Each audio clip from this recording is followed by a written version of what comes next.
Welcome back to the Flex Diet Podcast.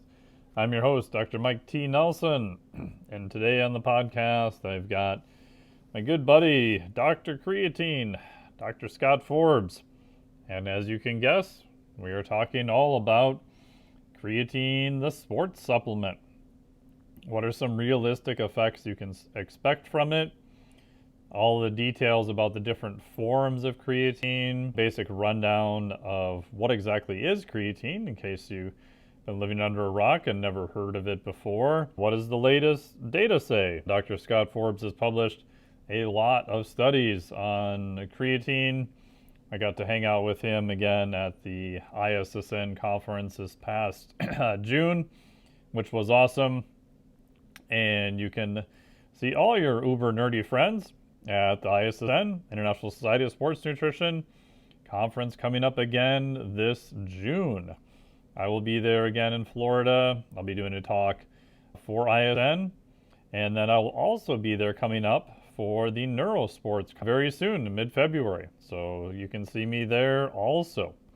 This podcast today is brought to you by the Physiologic Flexibility Certification. It will open again in early March 2023, but you can still get on the wait list for all the great information. It's at physiologicflexibility.com. If you're looking for a way to be more robust, resilient, anti-fragile, looking for true longevity gains and advanced recovery, I know it's a mouthful. Check out the PhysFlex Cert. What we're looking at in it is a concept called adaptive homeostasis. So these other things that you can do once your exercise and nutrition is pretty good. Should you be doing biohacking crazy lights, or I don't know, there's all sorts of things you could be doing. In the cert, we divide it up into temperature. So your body has to maintain your temperature around 98.6. It's actually 97.7. But you can do things like I just did this morning, cold water immersion, or you can do sauna. Those are both good things for your physiology. You're training your body to be more robust in the area of temperature. And temperature is one of those homeostatic controls that we have to hold constant. The other main areas are changes in pH. This could be from some breathing techniques, high intensity interval training. We also talk about the regulation of carbon dioxide and oxygen via exercise training, breathing techniques, and the last component is your fuel systems. In the Flex Diet Cert, we talk about metabolic flexibility, and in this cert, we expand it out to extreme use of carbohydrates, what you'd look at for carbohydrate loading, some supplements that may help with that, and then also on the way other end of the spectrum, the pros and cons of a ketogenic diet and how they might be useful.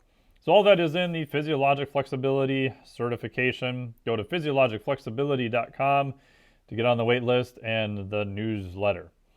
So here we go with Dr. Scott Forbes talking all about the sports supplement creatine for health and performance. Welcome back to the Flex Diet Podcast, and I'm here with Dr. Creatine, Dr. Scott Forbes. Thank you so much for being here. Happy to be here. Anytime I get to talk about creatine, I get really excited. Yeah, that's good, and that's excited for a Canadian. That's saying a whole lot. Yeah, that's true. That's true. I feel like every time I see Stu Phillips, I give him a bad time about his Canadian jokes and stuff. So Yeah, they're pretty bad, and yeah, I'm the same way as well. Yeah, he had something the other day about in Canada you named your snow shovels, and he had his 3 examples, which I thought was pretty funny. Yeah. Although if you watched, every Canadian watched this game last night. It was the World Juniors, and Canada was playing the US. Oh, okay. I'll let you look at the score, but yeah, it was pretty exciting. Was it? Okay. Oh, and I'm even such an idiot. I have to ask what sport that's in. It's hockey. Hockey. Oh, I didn't know I had to say the sport, but okay. yeah. So I should have guessed. It was actually, I'll tell you a little bit about the game. Yeah. Like the US was actually the better team out there, but unfortunately they had 2 goals that were called back because of goalie interference. Oh, One geez. was like a legitimately goal that they should have called back, but the other one was like there. I didn't think it was going to be called back at all, and then it was, and those are pretty much Oh, the turning points in the game. oh, what Canada ended on the unhappy game. people. Yeah, it was the Oh, semifinals at the World Juniors for hockey. So Canada's going to go to the gold medal game. I guess US will be playing for bronze, which I assume they'll win because they're a super good team. But yeah, so it was pretty exciting. But I think the refs played a major role in the outcome of that game. that's a bummer. I know hockey is huge here in Minnesota and also in Canada. And my good buddy Cal Dietz has helped with the women's hockey team for quite a while and helped with some of the coaching in the Olympics this past year. So I get exposed to a fair amount of hockey training, which is always fascinating. Yeah, absolutely. Yeah. Thank you for being on here. I really appreciate it. And how did you get interested in creatine? Most of our listeners now are familiar with the basics of creatine, which we'll cover real briefly, but how did you end up studying creatine out of all the things to study? Yeah, so I was fortunate when I was doing my master's degree that with my supervisor, his name is Phil Chillibeck, and he's a fairly big creatine researcher in Canada at the University of Saskatchewan. And he actually had a PhD student that graduated, and his name was Dr. Darren Candow. So Yeah. Dr. Darren Candow was working at a different institution, and he got funding to run a couple sport nutrition research studies, and one involved creatine. And so through his old supervisor, Phil Chillibeck, he got introduced to me to help run some of these studies. And so that's was my first introduction into creatine, was helping Darren Candow run some of his research and look at creatine supplementation. And basically from there, I got interested in amino acids, protein supplementation, and I did a PhD looking at L-arginine. And arginine is actually one of the amino acids involved in the building of creatine or the synthesis of creatine. So I looked at L-arginine supplementation, but really creatine has been one of those supplements that has been shown to be beneficial in a variety of different situations. And I think just through that, I get really excited with creatine because research, we like to have significant benefits, show some positive findings. And it seems like creatine's just been one of those supplements that has been able to do that. And you did not find much on L-arginine? That was, for listeners, that was a huge thing back, well, maybe 5-6 years ago, and it's faded away. It was supposed to be a nitric oxide precursor, and it's probably been replaced with L-citrulline or citrulline malate now, which that whole research you can discuss later. It's probably chronically underdosed, but no significant findings with L-arginine, or do you think it serves any role that might be beneficial? Yeah, so my particular research, we found no benefit of L-arginine supplementation. So we looked at markers of nitric oxide, and we found that basically even a very high dose of L-arginine did not increase nitric oxide in people that were trained. So if you were aerobically trained or resistance trained, basically that pump that everyone thinks that they're getting from taking those L-arginine supplements is not because of the increase in nitric oxide. It's probably just a placebo effect, and they go hard in the gym and they get increased blood flow and vasodilation from the exercise, and they think it's because of the supplement, but the supplement actually has no benefit to enhance any kind of adaptations or increase the nitric oxide. And what kind of dose did you use? You said you used a large dose. Yeah, so we started out, my first study was actually looking at a dose response study with L-arginine. So we used it based off of body weight. So we used the low dose was 0.075 grams per kilogram of body weight per day. And then the high dose was 0.15 grams per kilogram of body weight or body mass. And so if you put that into absolute terms, it's basically about, if you're 100 kilograms, then it'd be like 7.5 grams of L-arginine. Yeah, or up to 15 grams of 11.5. L-arginine. Oof. And I actually tried personally. There was one study that looked at taking 20 grams of Oh. L-arginine in a single setting. So me, my supervisor, and actually my wife tried to consume that dose of L-arginine. Let's just say it's not advisable. I would not advise taking that dose of L-arginine. You might have some gastrointestinal distress. So the high dose that we tried in the study was a very high dose. And we actually found taking the lower dose of creatine can increase dose of L-arginine, Oh, can say that again. increase You the broke up amount. a little bit. You said a lower dose of creatine can. Sorry, I meant to say a lower dose of arginine Okay. really increase the amount of arginine within the blood to the same degree as the higher dose. Really? Huh. Interesting. Yeah. So do you think there's some data to show that arginine high doses by itself don't really do a whole lot, but maybe you should add arginine to creatine? I haven't seen any supportive Potentially, data on that, so that's why I'm curious. yeah, I don't think it's necessary to add creatine with arginine. Yeah, to me, arginine was not an effective supplement. But yeah, there's limited data in that area to look at that. We did one study. We looked at this product called NO Explode, Yeah, people have heard of which that. is, yeah, exactly, yeah. And we found some benefits to enhance upper body muscular endurance and repeated wind gate performance. And we compared it to creatine alone. So perhaps combining the two ingredients together might be of further benefit, but I think it's pretty limited. And yeah, we need more research in that area for sure. And I think NO Explode also has caffeine in it. So do you think the effect of caffeine by itself may account for some of those changes? Yeah, absolutely. Yeah, there's about 20 different ingredients in those Yeah. particular supplements, so it's hard to tease out, is it a synergistic effect of all those things, or which ingredient is really causing the effect?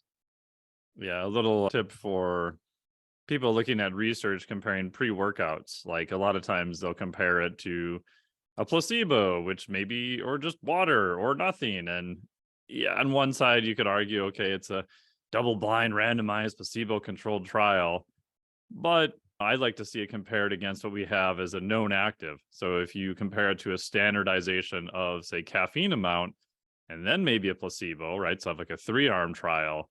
Yeah, most of the pre-workout products don't fare very well. So I think a lot of times when people are paying for research on a pre-workout, they're like, well, just compare it to a placebo because that's scientifically valid. And it is, but if you have 350 megs of caffeine in there compared to water or just flavored water or something like that, it's like, what do you think is going to happen? Yeah, absolutely.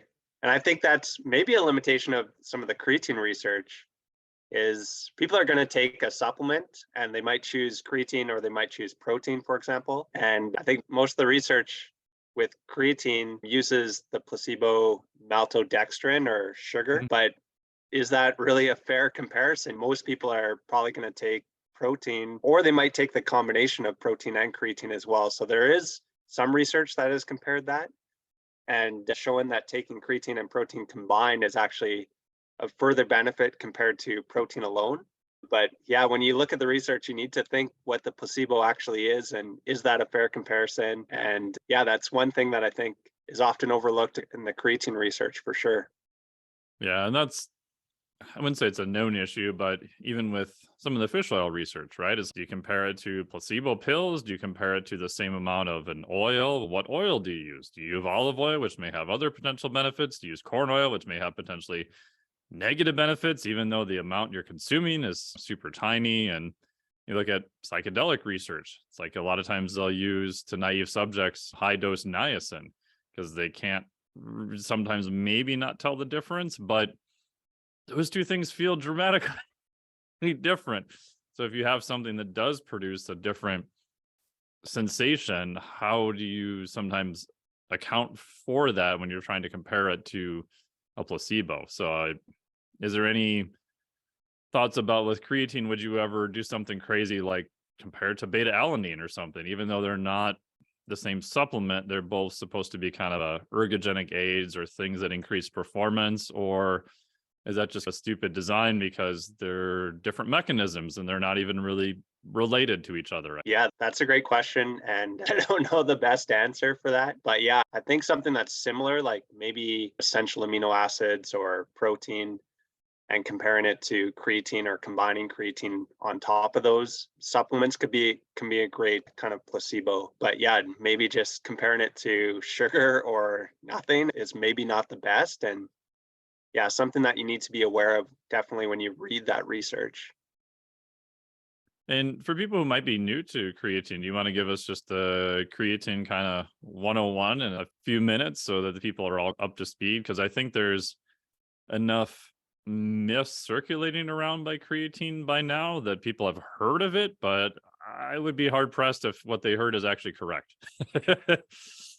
Yeah, absolutely. So creatine is actually made up of three amino acids.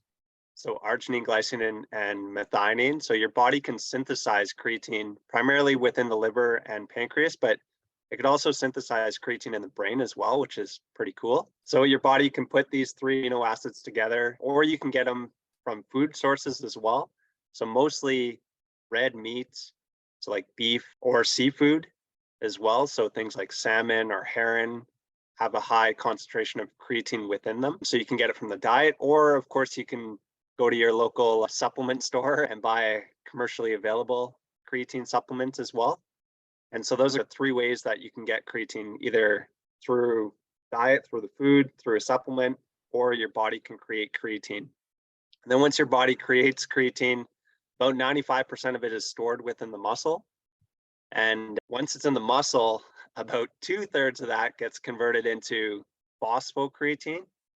And phosphocreatine can be broken down very rapidly into ATP, which is the energy currency within the muscle. So anytime you're doing really intense exercise, lifting weights or running upstairs, you're going to be utilizing that particular energy system. So one of the kind of benefits of if you supplement with creatine, you can get more creatine within your muscle.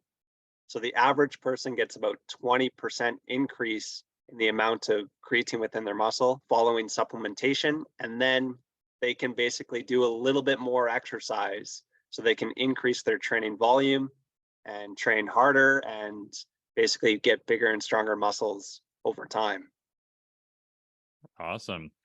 And for listeners who are listening, like creatine's been around for quite a while. The first time I used it was, God, probably back in the that's how old I am, mid 90s, I think. I was doing my master's at Michigan Tech, and they had a separate group there, which is interesting. They purchased one of the rooms underneath one of the residential areas and converted it into a quote unquote private gym. So they had a club there where you could pay like $30 a quarter. You could go down to the gym and train whenever you wanted. What they also did, which was cool, is they got a hold of the distributor for a lot of supplements and said, hey, we have a club. Do you mind if we resell your supplements? And so they got them directly from the distributor and they resell them for only like 10% profit.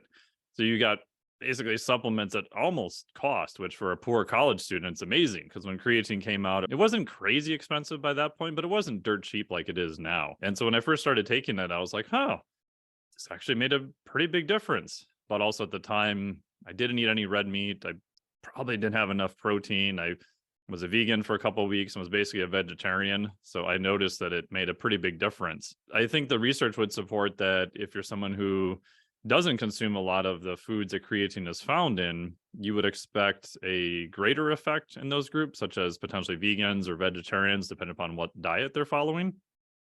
Yeah, absolutely. So we know that at least the muscle level, vegetarians or vegans have lower amount of creatine within their muscle. At the brain level, it's actually very, but at the muscle level, we know that vegans or vegetarians that supplement with creatine have a greater response to creatine supplementation. So they get bigger and stronger muscles compared to omnivores, those that consume meat. And this was shown, one of the studies by Dr. Darren Kandow, who I mentioned earlier, and Dr. Darren Burke, he was the lead author on that particular study. And that was shown, I believe, in 2003. So there's definitely some benefits for vegetarians or vegans to supplement with creatine. And again, they have greater benefits compared to those that consume red meat or seafood. Awesome. And if someone were to consume, let's say, just to keep it simple, like lean red meat, like how much red meat would, because you hear this argument all the time. Oh, just eat. You don't need supplements. They're not really worthwhile. They don't really do anything. And there's some truth to that, depending upon what you're looking at. But how much, like, how many pounds of like lean red meat would you need per day to get 5 grams of creatine? Like, just a ballpark, if you have any idea. Yeah, so you'd have to eat about 3 pounds of beef to get about 5 grams of creatine, about 2.5 pounds of salmon to get 5 grams, or just over a pound of Wow. those are maybe the three best food sources out there. And obviously that's not a sustainable or a healthy thing to do. But yeah, that's to achieve 5 grams of creatine. I'm not too sure you need 5 grams to saturate over time, because your body can synthesize its own creatine as well. And there has been studies looking at just taking 3 grams of creatine for 28 days, and that was sufficient to saturate your muscles with creatine. So just taking a lower dose of creatine may be an effective strategy, at least over time, to saturate your muscles. Yeah, it's very difficult to do it with food sources alone. And I think that's why this supplement has been shown to be so effective in so many individuals, is because, basically to get sufficient amount of creatine in your diet is very challenging. So is herring like a Canadian superfood? It uh, sounds like it it's should be. Like the herring board should be like all over this in Canada. Yeah, I'm sure in Newfoundland or Nova Scotia, I'm sure they love pickled herring. I've also been to the Netherlands as well, and that was a Yeah, it's big delicacy over there. there. Yeah. Yeah, so they're probably doing quite well simply because the creatine in their diet. Nice. Nice. And you talked about dosing. So the kind of recommendation I've given people, just for more for the sake of simplicity, is just take 5 grams per day.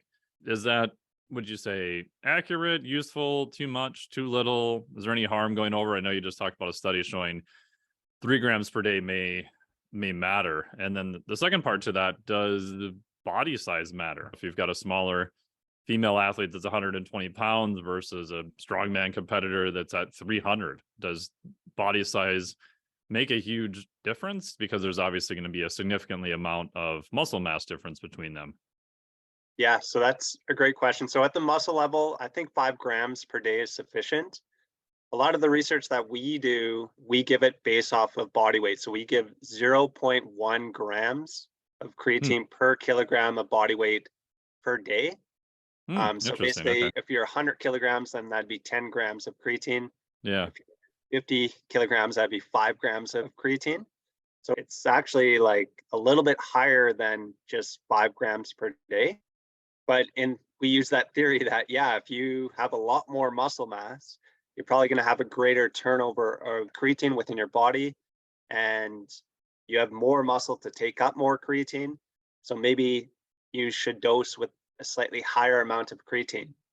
There actually hasn't been any studies to directly compare a relative dose to an absolute dose of creatine to see if that makes a difference. I doubt it would make a huge difference over time, but in theory, and if you really want to maximize some of the benefits and you're a really big person that has a lot of muscle mass, or maybe you're a really small person, then perhaps you can try that relative dosing strategy. So for bigger, larger mammals, you would say maybe 10, maybe even 15 grams per day might be appropriate? Yeah, and that's perfectly fine and safe to do. And we actually know from a bone perspective, it looks like some of the higher doses and that relative dosing strategy seems to be more effective to enhance some of the bone adaptations with creatine supplementation.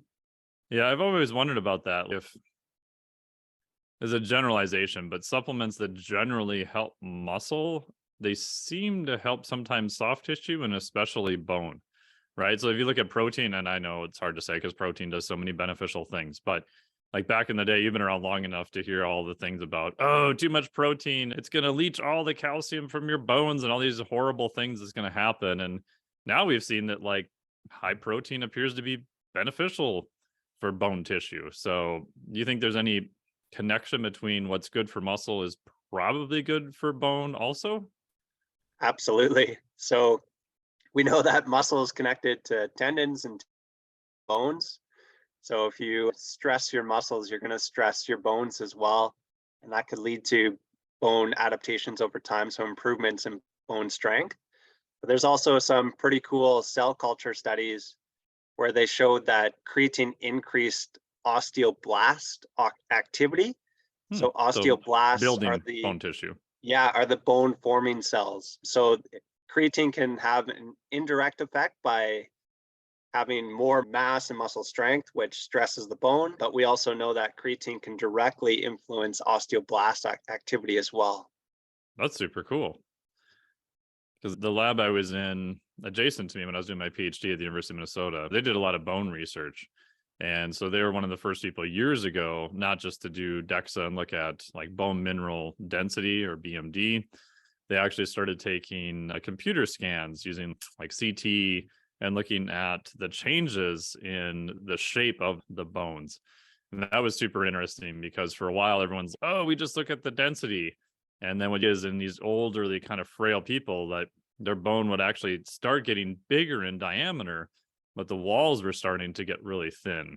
So they were looking at different ways of trying to quantify bone health, not just from a simple metric, which goes back to talking about creatine and even bone formation, that the body is like so complex and also redundant, but yet operates on very simple principles. All right. It's always going to try to find a way to survive. And it's like, hey, if you're not giving me the raw materials, maybe I'll actually change the shape of the geometry of the bone to try to support this load on it on top of it. So I always find those discussions fascinating.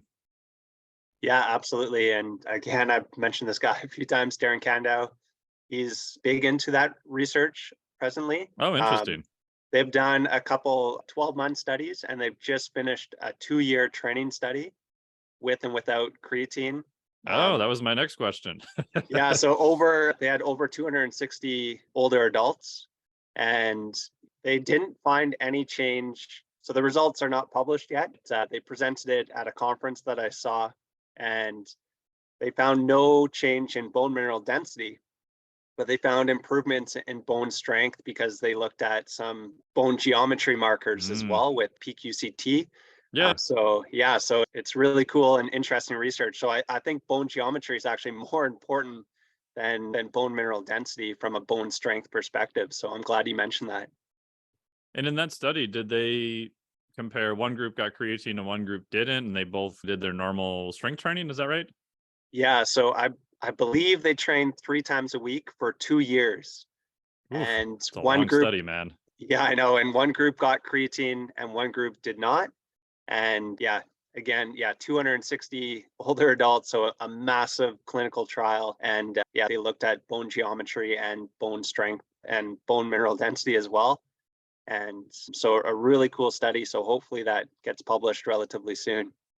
Yeah, and one more question on that, which is more of a detail, which you may not know, is did the loading end up being equivalent between the groups, or did the creatine group do more loading because of the creatine allowed them to do a few more reps, therefore their structure actually had a little bit more physical load on it because it was able to do more loading?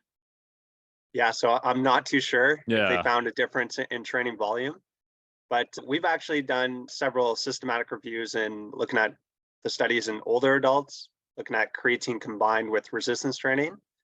And very interesting, even though creatine enhances muscle mass and muscle strength, very few studies actually show a difference in training volume. Really interesting. So that's like the main mechanism that we always talk about, that if you take Right. creatine, you can train a little bit more and do more reps and get better adaptations. But very few studies actually show a difference in training volume when they try to quantify it. So is the argument then that creatine would allow you to do perhaps a little bit more higher quality of work? So if I'm normally doing the old school, say DeLorme 3 sets of 10 that everybody does, I take creatine, I get fully loaded on creatine. Now I can do 3 sets of 11, 12, 13 reps. Like, what is in practical terms the effect size? And then does that, like you were saying, transfer to the total volume of a session being better, which sounds like it might not?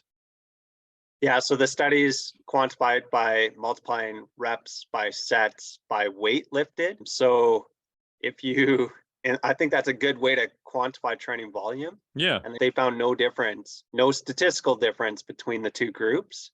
So I think creatine can work through other mechanisms as well. So it can increase IGF-1, which is an anabolic hormone. It can prevent muscle breakdown. It could reduce inflammation, oxidative stress. It can enhance these myogenic regulatory factors and enhance satellite cells. So there's a variety of other mechanisms that can enhance muscle growth and muscle adaptation over time, besides just increasing phosphocreatine and training volume. So I think it's a combination of those two things that really lead to better adaptations over time. But there's, from my knowledge, no one's really looked at training volume with creatine supplementation and tried to really combine all the studies in the literature and see if creatine can actually make you train more, even though that's the cited mechanism most frequently used. Yeah, and that's always the argument of studies. Like, I know Stu Phillips gets a lot of this shit too, because he's, oh, you guys just did this label muscle protein synthetic acute tracer study. This doesn't translate to anything. And to his credit, he's done many chronic studies looking at changes there too. But on one hand, it is a fair criticism because acute stuff doesn't always translate to chronic stuff. But I also feel like most people making that argument are just trying to poo somebody's research and just assume that the researcher never thought of that question, which if anyone who's done chronic studies knows how big of a pain in the ass and expensive they are to do on top of it. So yeah, absolutely. In terms of creatine, what is the acute effect, right? So I was using my little example of a 3x10, and then I go take creatine for 5 to 10 grams per day, let's say for 30 days, which should be more than enough time to saturate my dosage. It's hard to throw out the effect of adaptation because every time you do something, you're going to get a little bit better. But what is the general effect size of creatine? What sort of benefit from a pure, I'm just going to the gym and I'm going to count reps and maybe weight and volume, should someone expect from it? Yeah, so it's a smaller effect than what most people assume. They assume that creatine's a steroid and they're gonna have It's this not a like steroid? yeah, I know. Crazy. So yeah, they assume when they take this supplement, they're just gonna like balloon up and just get super jacked. And if you can see me at all, you know that even though I'm a heavy creatine user, I'm definitely not jacked by any means. So it's definitely has a small effect. And one way to describe it is if you're trying to make a cake, so you need a good foundation. So things like sufficient protein in your diet, sufficient calories, you need a good resistance training program, you need good sleep. Those are the foundations. And then the icing could be like nutrient timing. And then the sprinkles on top of the cake is essentially creatine. So it can make the cake a little bit better, but it's definitely a small effect.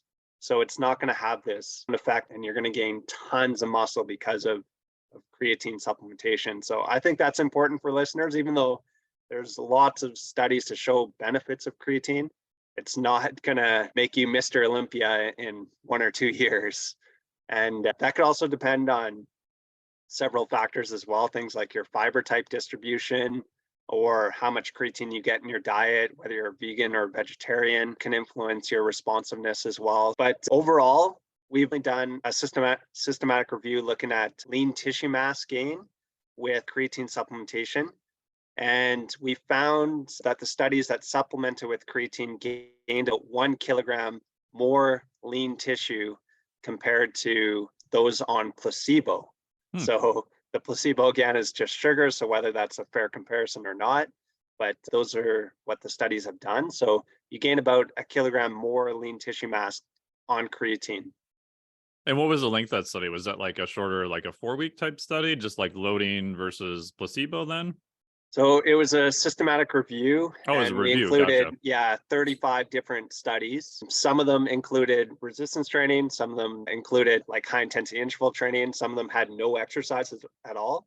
And we found on the sub-analysis that you have to combine creatine with resistance training to get bigger muscles. Yeah, So if you're makes trying to sense. get Gotta bigger load it. muscles, and you're just sitting at home listening to this podcast, you're not going to get bigger muscles. Dang it. So you actually have to go to the gym and train. No, that's my problem. So I've often told people that I like the analogy about the sprinkles too, that because everyone wants to throw out like sports supplements. Oh, they're good or they're bad. Or like I said before, you just need to eat good food. So yeah, of course you need to eat good nutrition. No one's saying you don't. However, we do have some supplements like creatine, caffeine, a few other things that have been shown to be efficacious. But I think people hear that and they go, oh, I'm going to gain like 5 pounds this month by taking creatine or protein powder or whatever. And the reality is that's not true. I would say and I don't know if you'd agree with me, the supplements, we do have data to show that they are effective. The best case scenarios, I would say there's still easily single digit percentage beneficial, right? So if you look at some of the stuff on caffeine, if you dose high enough and look at acute strength, maybe get 4%, maybe 5% on the outside. That's really pushing it. But if your deadlift is say 400 and you can do 4% more of that's pretty damn significant. But to someone who doesn't train, 4% doesn't mean anything. And again, if you scale up to Olympic competitors, 0.5% is friggin' massive. So I think we always want to think about what is the context of which it's applied. And yes, the effect size are still relatively small, but depending on the context, that might be very real world significant for you, or it may be completely, utterly meaningless too, in terms of clinical, practical value. Totally. Yeah, I totally agree with that. So yeah, that's really important for people to understand. Yeah, gaining an extra kilogram of muscle mass could be huge from a clinical perspective, from a prevention of diabetes or some of the studies that have related muscle mass to health. Then that could be of great benefit, particularly in older adults that are trying to maintain function as they age and independence and things like that. So I think, yeah, creatine can definitely be really important in those situations. In the sub-analysis in the review, I don't think they did this if it's the review I'm thinking of, but the negative bros would just say, oh, that's just all water weight. That's not actually lean tissue, because if you add more water, it's going to register as lean tissue because it's not fat. Do we have any data to look at how much of that is potentially water? And we can talk about where that water might actually be stored. Yeah, so that's a great one for sure. And there's a recent study done out of Brazil, and Brad Schoenfeld was a co-author on that study. Oh, nice. They did an 8-week training study. And what they did was they looked at intracellular and extracellular and total body water. And they also looked at skeletal muscle mass gains as well. And what they found was that after 8 weeks of training, there was an increase in skeletal muscle mass with creatine. So basically, creatine helped you get bigger muscles. But they showed that the ratio of intracellular water to skeletal muscle mass actually was the same at the end of the study compared to at the start of the study, suggesting that creatine increased intracellular water, but it was to the same ratio as an increase in muscle mass. So I think a lot of that water retention occurs during the loading phase, but that's actually just my speculation. We don't have really good data on that. We need to do a study to look at each week the changes in water content within the muscle and relate that to changes in muscle size. Well, that's fascinating, because one of the complaints I hear from females, not so much anymore, but especially a lot more 10 years ago, was, oh, I don't want to load on creatine. I'm just going to get all bloated and I'm just going to gain water and look horrible. And whether it was psychosomatic, or I have this theory that maybe there's some bad creatine on the market for a period of time. I have no data to support any of that. But I did see for a period of time, probably 8, 9, 10 years ago or longer ago, that women who did use a high dose of creatine, at least looking at their pictures and their body weight, it did seem like something funny was going on. Again, could be placebo driven too. Lately, I haven't seen that really at all. I don't know if you have any weird thoughts on that, or Yeah, so I think we need to do a lot more research looking at males and female comparisons. But in that systematic review that included 35 studies, we also did a sub-analysis with just the studies looking at females. Oh, nice. And we found no significant difference between creatine and placebo for increasing lean tissue mass in females. But if you look at the size differences between those two groups, they gained about a half kilogram more lean tissue mass on creatine compared to placebo. So it still worked in females, but it wasn't statistically different. So we need to be very cautious with that because there's quite a bit of variability. And we also know that combining creatine with resistance training can significantly improve muscle strength in females. But females tend to be less responsive to creatine supplementation compared to males. And potentially that could be associated with how much creatine they have in their muscles to begin with. So there's one study in the 1990s that directly compared males and females and has shown that females had higher intramuscular creatine stores compared to males.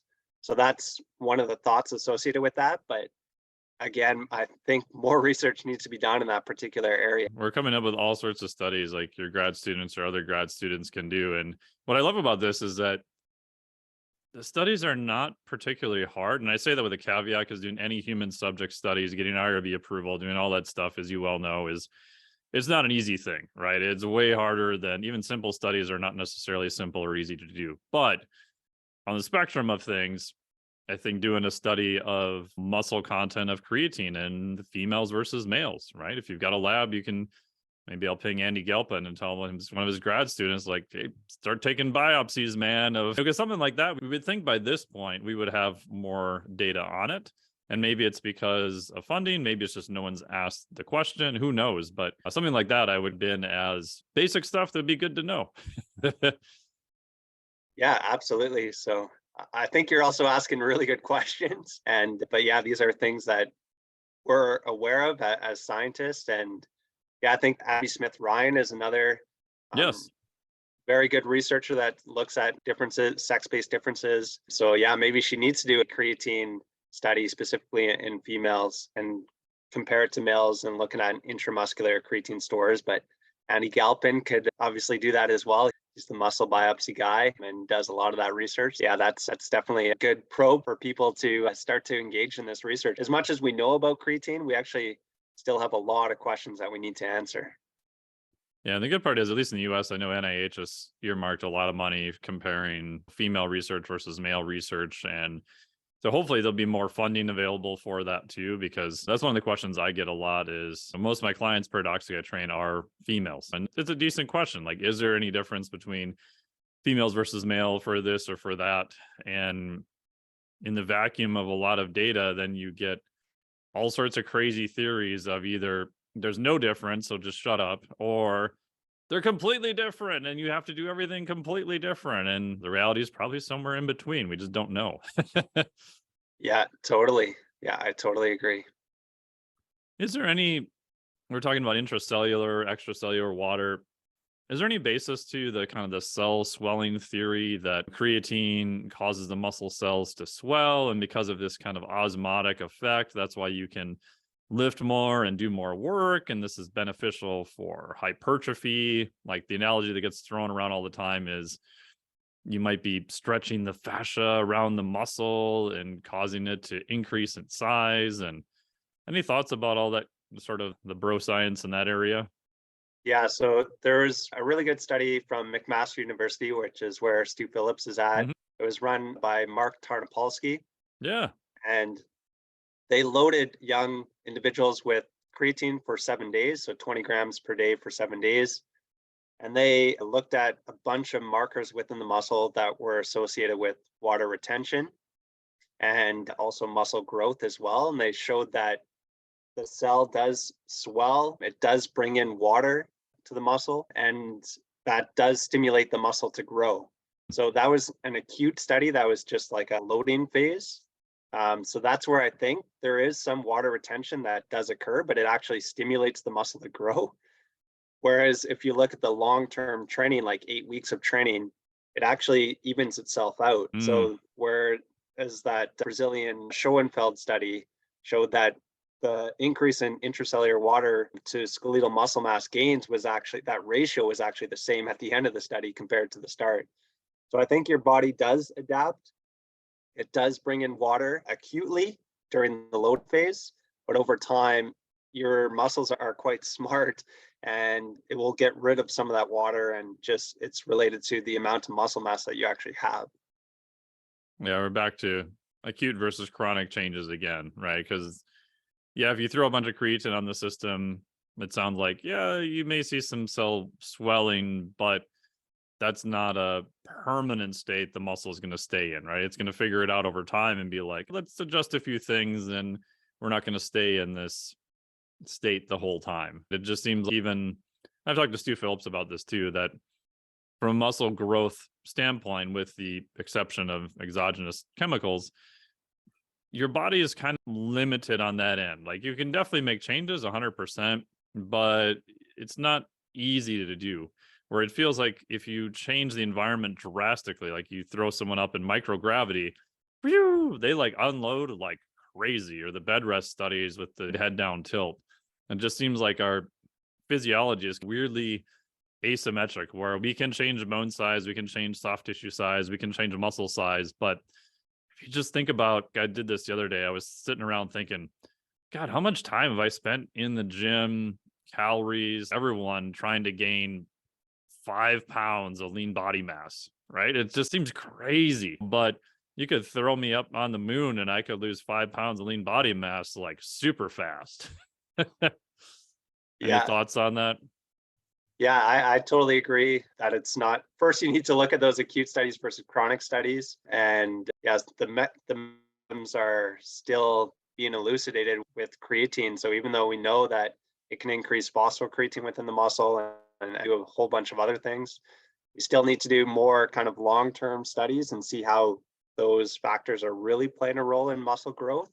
And I think that's where some of Stu Phillips' research is really powerful, because he does a lot of those really cool mechanistic acute studies, but also the training studies as well. And so that's really important. But yeah, and then you talked about looking at like bed rest and going into space and things like that. So I think creatine could be a huge benefit in those situations. Sure. There was one study actually looking at immobilization. So this was done by Darren Kando and colleagues and Phil Chillibeck, and they immobilized individuals with a cast, and they took creatine, and they basically showed that it prevented some of the loss of muscle mass and muscle strength in the immobilized limb when they supplemented with creatine. So if an athlete is completely immobilized, injured, creatine perhaps could be of benefit in those situations. Yeah, that's definitely on my list, what I use for that. There's some interesting data on sauna and some other mechanisms too. And what to me is fascinating about those too is that the same rate doesn't show up when you're active, right? So people assume that, oh, creatine, it can prevent loss of muscle in a cast model, which is 100% true and is pretty significant in terms of statistics. But that rate is not the same rate at which you could gain lean muscle mass if you're active, right? Again, it's this weird asymmetrical thing where it definitely seems to halt some of the degradation to a relatively high degree. But on the other end of the spectrum, it's still beneficial, but it's not wildly 2x times the gains beneficial either. No, absolutely not. Like I said, like the most important things is just going to the gym, resistance training. That's probably going to get you 95% of your gains. And then all these other things that we're trying to do to basically improve muscle adaptations is going to make the additional 5%. So there's a lot of thought that goes into that, all those nuances and training programs and supplementation and nutrient timing and caloric intake and protein intake. But the reality is that's actually a pretty small effect. Most of our gains are just eating anything and going to the gym and training. So yeah, those are great questions for sure. Yeah, when I do talks on supplements, a lot of times I have what I call you've probably seen this, the squatting mouse study, where they built a little harness for the guy and they have a little shocker and they shock the mouse to get him to squat up and down. And they've done a lot of the limb loading and the unloading models where they may even cut some stuff, or they hoist their tail up so their front limbs are being used all the time, their back limbs are not being used. And there's some old studies, they've done everything to the little buggers. Like, they've castrated them, they've taken out their thyroid, they've put them on low protein diets, they've done all these horrible things to little guys. And if there's enough overload present, Like, you can't take your results and gains to zero. Yes. Does protein help? Yes. Does all these other things help? Does testosterone help? Yes. All those things help. But if you just kept that overloading, like no matter what they did to the little buggers, yes, it's a mouse model, you couldn't drive the gains to zero. It's almost like the body, if you apply the right stimulus, you can do a lot of other crap wrong and still see a fair amount of the benefit. Yeah, absolutely. In terms of forms of creatine, is there any, like, supplement companies for decades now have spent time trying to figure out, oh, this form, and then, oh, look at this ethyl ester creatine, and we put it in water, look, it dissolves. And then you talk to Roger Harris about this, and he's like, oh my God, that was almost such a disaster. Because according to him, if the body cleaved it at a different spot, it would have been inherently very toxic.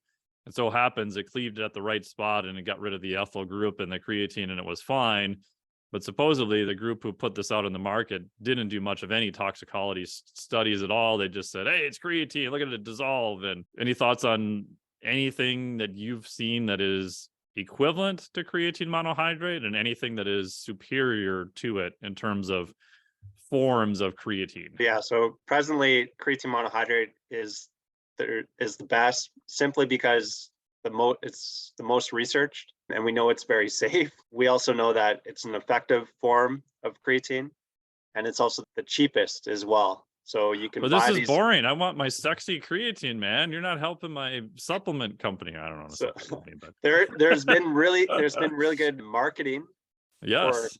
creatine HCl, for Yeah. example, with regards to reduced bloating. So I think a lot of females are more keen Yep. to take creatine HCl, but the actual evidence in humans is not existent. So there's no evidence that creatine HCl is superior to creatine monohydrate for creatine retention, for creatine bioavailability, or performance. So I think that's really important for people to know. And I haven't seen any data looking at water intake with water retention within the muscle comparing creatine HCl and creatine monohydrate. So I know there's a lot of claims that it can actually reduce bloating and all these symptoms, but the evidence for that is lacking. So you would agree that there isn't any data that you're aware of as Dr. Creatine that says creatine monohydrate, that there's any form that's superior to it. If we really wanted to push hairs, maybe some might be equivalent, but even that, I don't buy a lot of that data either. But definitely nothing that is superior to the basic old boring creatine monohydrate.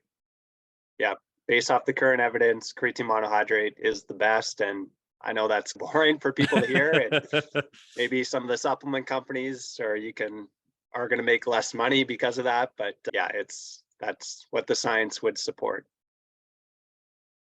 Is there any difference to buying creatine monohydrate from one supplement company to the next? Correct me if I'm wrong, but I think there's only about 2 or 3 major manufacturers of creatine monohydrate. I could be incorrect on that.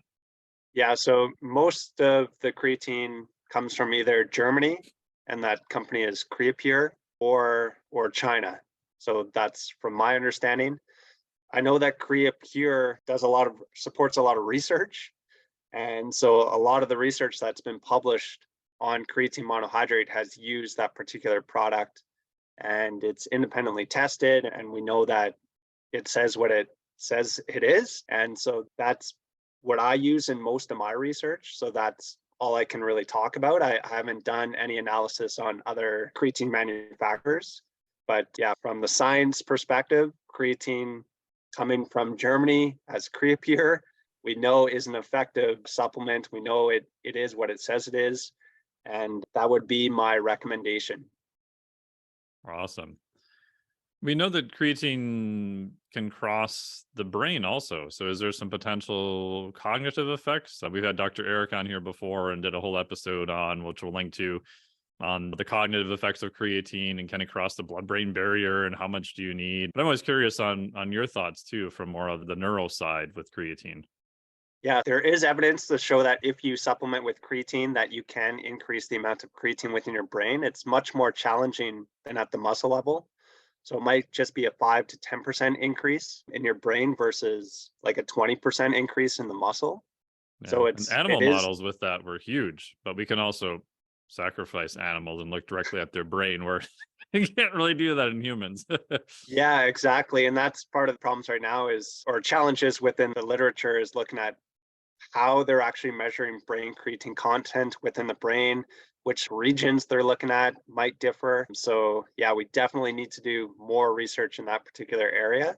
But there is some evidence that you can get more creatine in your brain, and there is evidence that it can improve cognitive function as well, both animal models and human models to show that, and particularly when your brain is stressed. So Hmm. if you're doing challenging tasks like solving math problems, if you have sleep deprivation, or if you have hypoxia, those are Hmm. three situations that can really stress your brain. And we know that creatine can be a benefit in those particular situations. Oh, awesome. And based on your speculation, would you say the dose is the same? Would you go higher if you're really trying to use it for a neural benefit? I'm assuming you would go a little bit higher, but any recommendations or thoughts in that area? Obviously, this is definitely more on the speculation aspect of everything. Yeah, so there hasn't been a good dose response study with creatine supplementation on the brain, but because it is more challenging to get creatine into the brain, the thought is that you might need a larger amount of creatine or supply creatine for a longer period of time. So it might take more time to get some of those brain benefits. But again, that's all speculation. Yeah. Some of the athletes I've consulted with at a high end who I know are, let's say, in NHL, NFL, hey, anything where you know you're going to come into contact, even kiteboarding, that type of stuff.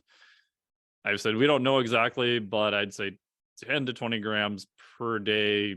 Start earlier and not later, because the downside is we've got pretty good data showing even 20 grams per day is there isn't really any negative effects that we can find. I can't really tell you that 10 grams is going to be superior to 20 grams, but I can tell you that the downside's pretty well known. And even at 20 grams per day, there's not much of a downside.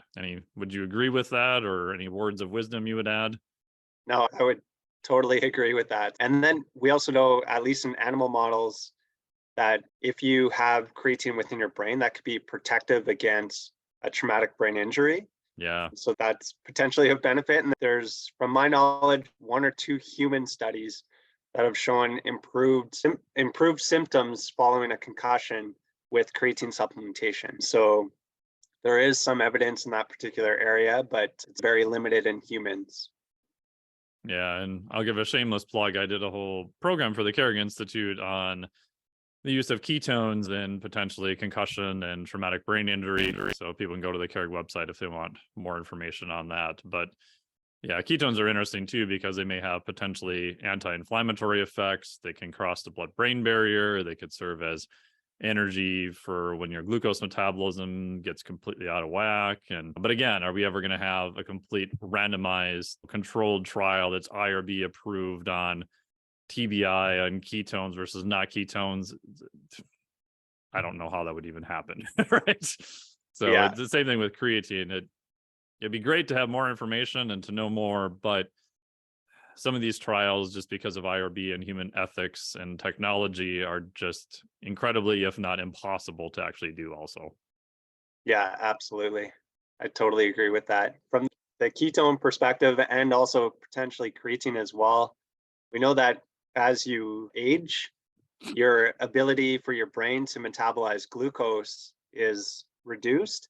So I think both ketones and creatine could be of great benefit to provide fuels and energy for the brain and enhance cognitive function, particularly in an aging population. Yeah, no, that's great. One thing I do for myself, which again, this is not medical advice, but when I do a lot of kiteboarding, in case I get dropped out of the sky 20 feet on my head, which hopefully doesn't happen, I actually use high doses of creatine before fish oil. I carry ketone esters in my bag. And then I've also used a high dose of CBD also. There's some interesting data around that for neuronal health. But in terms of potentially reducing risk of concussion, TBI, if you were to speculate anything you would add to that, any thoughts? No, I think that's a pretty good supplement stack that you have to really benefit the brain. So Yeah, omega-3s and creatine and ketones, I think, are definitely three potential supplements to enhance your brain and your brain health. So if you're a fighter, like an MMA athlete, I think creatine could be of benefit, not only enhance your muscle performance, but it could also perhaps protect your brain as well. So yeah, we definitely need more research in that area, but I think you're on the right track based off of all the evidence. And I also have a good buddy of mine is one of the top clinical neurologists in that area. So I have him on speed dial because my first thing is going to call him, be like, hey, man, what do I do? Someone else you can call is always super helpful too. Any negative effects of creatine? Anything we potentially should watch out for since it's been so well studied at this point? Yeah, so in the recommended doses, it's very safe. It does not damage your kidneys or your It liver. doesn't? Oh, okay. There's actually a pretty cool study that came out of Brazil looking at an individual with a single kidney, and they gave them they did a loading phase with them and gave them a fairly high amount of creatine, and they showed that his kidney continued to function perfectly normal, Nice. which was great. I would not want to be the one doing that study and Yeah. find a negative outcome, but yeah, so there is some evidence that even in clinical situations or individuals with impaired kidney function, that creatine is still perfectly safe, which is pretty cool. So yeah, creatine is definitely one of the safest supplements that you can possibly consume. Probably one of the only side effects is that you're going to get bigger muscles and you're going to get a little bit stronger. So if that's bad, then which is not. And yeah, you might gain a little bit of water, particularly during that loading phase. But those are just, yeah, benign kind of side effects. They're not negative in any capacity. And no risk of dehydration or muscle pulse. I think that was one of the old myths that still I hear pops up every once in a while here and there. No, absolutely not. And in fact, it does the opposite. It brings water into the body, into the muscles. So it could be a benefit for exercising in the heat and can reduce muscle cramps and muscle injury. And Rick Kreider has done some of that research in football players and showing some benefits of creatine, the complete opposite of what people clear. They say that it causes muscle cramps or dehydration and muscle injury. It actually does the complete opposite.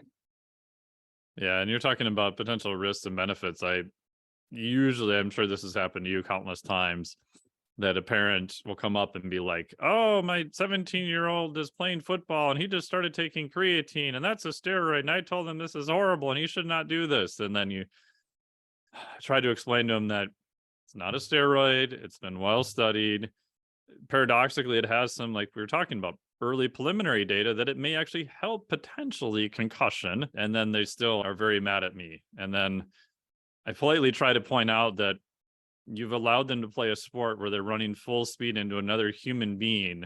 The least of my worries would be creatine. I'm just saying. Totally. Yeah, totally agree with you 100%. And yeah, it's hard to change people's opinion on it. And I feel like creatine has this bad rep as this like steroid like substance that is going to damage your kidneys. But when you actually look at the evidence, it's a very safe supplement and it can have all these potential effects. So yeah, I think individuals should consider taking creatine. Yeah, and the other part I point out too is that it's been on the market since, we could say, easily mid-90s. You can't even go to PubMed and find hardly any crazy case reports of bad shit happening with the bazillions of doses of creatine that's been out there by now. It's like if there was something really bad with that amount of dosing and that amount of research, like we would already know about it. So Yeah. I think you can say it's relatively safe. Yeah, the only negative side effect that I saw was if you combine creatine with cocaine and vigorous exercise, it increases your risk for compartment syndrome. This was a case that was study actually a study. Yeah, it was a case study that was recently published. So I'll send you the link to that one. That was definitely pretty interesting. So yeah, wasn't it? I could just get this wrong. It wasn't Mauro Di Pasquale was saying once that this might be just complete rumor at this point, that there was a huge powerlifting meet somewhere up in Canada and that the judges got all like snowed in and couldn't get there, and they decided to run the meet and they didn't have any testing, and supposedly all these people broke like world records, and the rumor was that there was a fair amount of cocaine being used before the event. So I don't know if any of that is even true or not, but I thought it was an interesting story. Nice. Last question as we wrap up. And if you put on your prediction hat, since we're recording this at the beginning of January 2023, what is going to be like the next creatine in sports supplements? Because everyone and their brother has been looking for the next creatine for going on decades now. And maybe we have some stuff that's beneficial, but I don't think anything new, I would say, in terms of efficacy that really compares to creatine. But any thoughts about what might be coming, or anything that looks kind of interesting that has potential? Yeah, that's a great question. I think I go back to just basic physiology, and like carbohydrates have such a powerful effect both on the brain and also on high intensity exercise performance. I know there's been a push for ketones and like low carb diets, but eventually I think it'll start to swing back the other way, and people realize some of the benefits of carbohydrates on muscle metabolism and muscle performance. Yeah, I'm not too sure of any supplement that's coming through the woodwork that's going to be showing some of these really positive effects. There are some precursors to creatine. It's called G, and Dr. Ostojic. He's done a lot of research in the creatine area, but also on this particular supplement. And he has shown that if you take this supplement, you can get increases in creatine in the brain greater than creatine alone. From a brain perspective, maybe that's a supplement to watch for, but to be honest, right now, based off the available evidence, creatine is really the king of supplements. Awesome. Do you think lactate could be used as a ergogenic supplement? Yeah, definitely. Lactate's just basically a half a sugar molecule. So you can convert lactate into you can convert it into glucose in your liver. You could also convert it into pyruvate and sent into the Krebs cycle as well. Yeah, there's definitely some potential benefits of lactate, but there's probably more fear of lactate than there is of creatine. So trying to tell somebody, oh, you should take lactate, they'll be like, what? Why would I take this? It's going to cause muscle soreness and muscle fatigue and all these things. So that might be a challenge with that particular supplement. Yeah, we'll just rename it like Myoblast 465 and we'll be good. Exactly.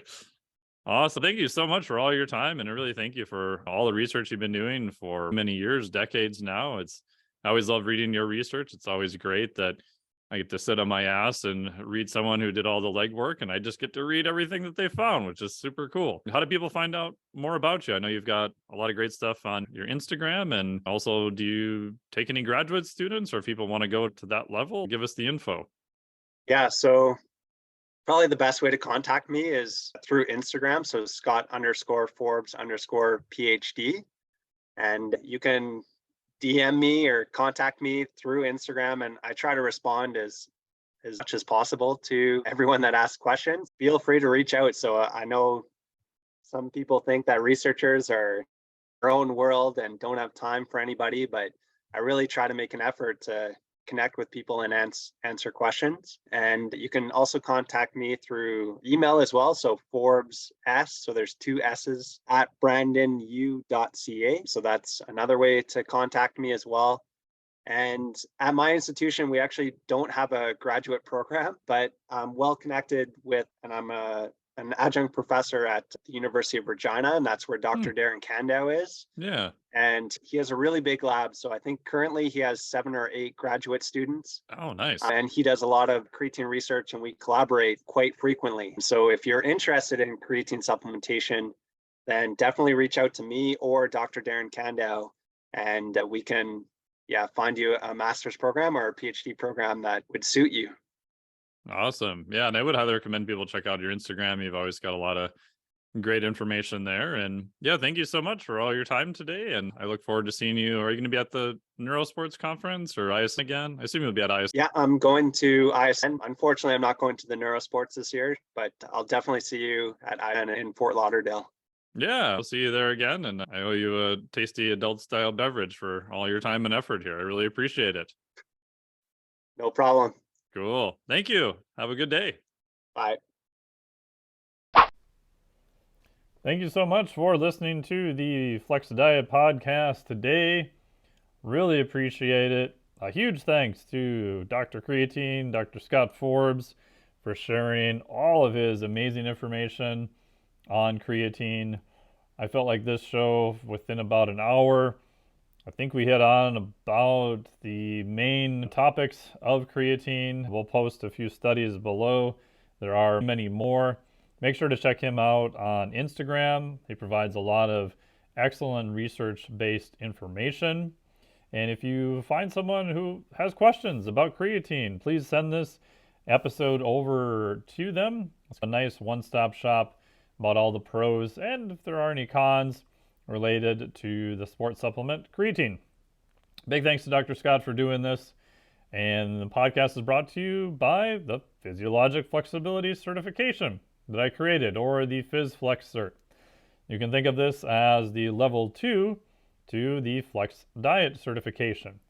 Once you've got your nutrition and exercise down pretty decent, what is the next level of interventions you can do to be more robust, more anti-fragile, speed up your recovery, and provide true longevity benefits?